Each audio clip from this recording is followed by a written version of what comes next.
Hello students, आज हम सीखने वाले हैं पैरेलल लाइंस के प्रॉपर्टीज़ के बारे में। हम सीखेंगे पैरेलल लाइंस क्या होता है, उसके अलग अलग एंगल्स के बारे में, जैसे कि cointerior angles, corresponding angles, alternate interior angles, alternate exterior angles, vertically opposite angles और ट्रांसवर्सल के बारे में।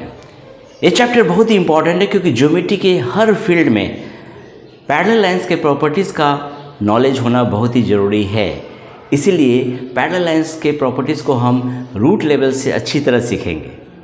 तो चलिए चैप्टर की शुरुआत करते हैं। पैरेलल लाइंस का डेफिनेशन है कि parallel lines are the lines that do not intersect each other at any point in a plane.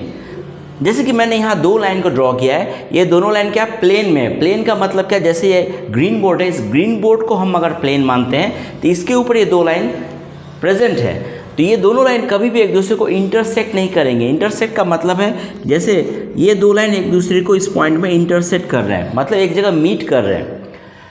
They are always parallel and are equidistant from each other. बोलने का मतलब है दोनों लाइन के बीच में जो दूरी है ना, वो हर समय बराबर ही होगा।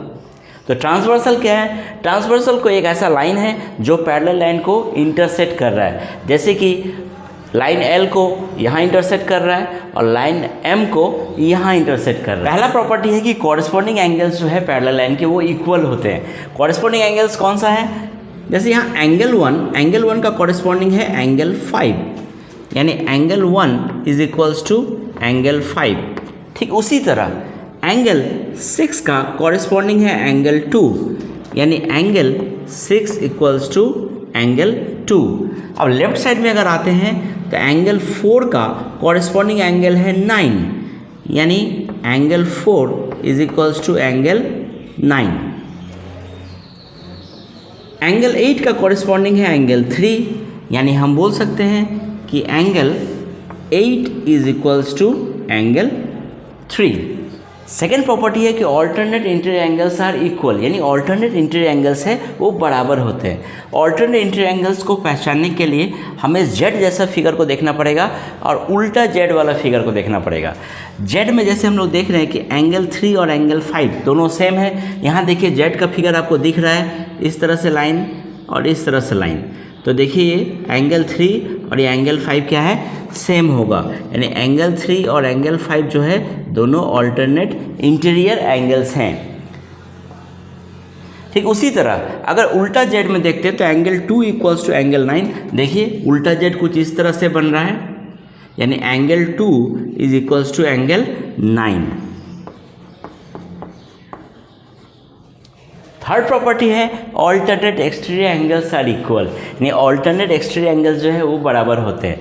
ऑल्टरनेट एक्सटीरियर एंगल्स क्या है? एकदम बाहर के एंगल को देखेंगे। जैसे अगर एंगल 1 है तो एंगल 1 का एक्सटीरियर क्या होगा, ठीक उसके उल्टे वाले साइड में जो एक्सटीरियर है यानी 8, यानी angle 1 is equals to angle 8। ऐसा भी सोच सकते हैं कि यहाँ से एक एरो जा रहा है, ठीक है, उसके उल्टे साइड में यहाँ से एक एरो आ रहा है। ठीक अगर इधर देखें तो एक एरो इधर से जा रहा है यानी एंगल 6, और उसके अगेंस्ट में एक एरो आ रहा है इधर से यानी एंगल 4, यानी एंगल 6 और एंगल 4 क्या है, ऑल्टरनेट एक्सटीरियर एंगल्स हैं। फोर्थ प्रॉपर्टी है vertically opposite angles are equal. Vertically opposite angles क्या है? जैसे एंगल 1 के ऑपोजिट में कौन है, एंगल 3, यानी angle 1 equals to angle 3। Angle 2 के ऑपोजिट में कौन है, एंगल 4, यानी एंगल 2 इक्वल्स टू एंगल 4। ठीक उसी तरह एंगल 5 के ऑपोजिट में कौन है, एंगल 8, यानी एंगल 5 इक्वल्स टू एंगल 8। और एंगल 6 के ऑपोजिट में कौन है, एंगल 9, यानी angle 6 equals to angle 9। Well fifth property है sum of co interior angles is 180 degree. Co interior angles कौन से एंगल है, नाम ही है को माने एक साथ, इंटीरियर माने अंदर में।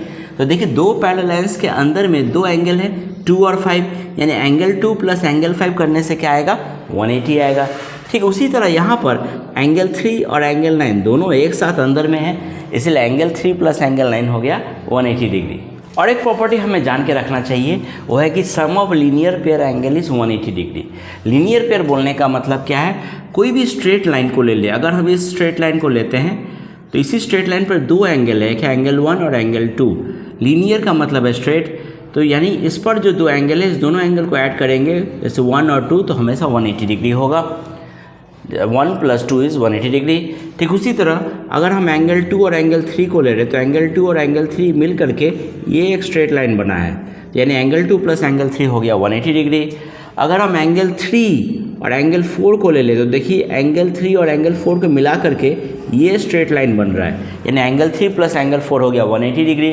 ठीक उसी तरह एंगल 4 और एंगल 1 को मिला करके ये लाइन बन रहा है, इसलिए एंगल 1 + एंगल 4 = 180 डिग्री। ठीक उसी तरह पर भी एंगल 5 + एंगल 6 180 होगा, एंगल 6 + एंगल 8 180 होगा, एंगल 8 + एंगल 9 180 होगा, एंगल 9 + एंगल 5 180 होगा। फिर आज के क्लास में हम इसी प्रॉपर्टीज़ के बारे में डिस्कस करेंगे।